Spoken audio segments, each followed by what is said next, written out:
पालघरच्या विक्रमगडमधील केव वडगे पाडा येथील अश्विनी विनोद रावते या 16 वर्षीय विद्यार्थिनीचा आज दुपारच्या सुमारास मृत्यू झालेला आहे। आता हा मृत्यू कसा झालेला आहे पहा। चॅनलवरती नवीन असाल तर मराठी न्यूजला जरूर सबस्क्राइब करा। आज अश्विनी 11वीचा पेपर देऊन घरी परतल्यानंतर घरी कोणी नसल्याने ती आई वडिलांना शोधण्यासाठी नदीवर गेली होती। तिथेच तिला भोवळ आली आणि ती शेतातच कोसळली। अश्विनीचं शेत हे मूळ गावापासून काही अंतरावर असल्याने तिचा मृतदेह तब्बल 2 तास त्याच ठिकाणी पडून होता।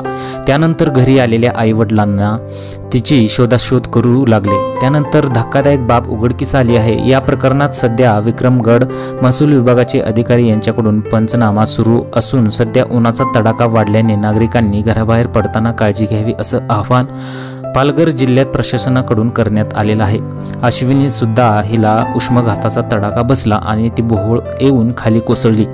आता उष्माघाताने नक्की काय होतं पहा। तीव्र डोकेदुखी, मळमळ करणे, उलटीचा भास होणे, चिंता वाटणे व चक्कर येणे, हृदयाचे ठोके वाढणे, धडधड ही लक्षणे दिसून येतात। त्यामुळे घराबाहेर पडताना काळजीही घेतलीच पाहिजे। तर अश्विनी हुशार मुलगी होती, त्यामुळे सर्वजण हळहळ व्यक्त करत आहेत।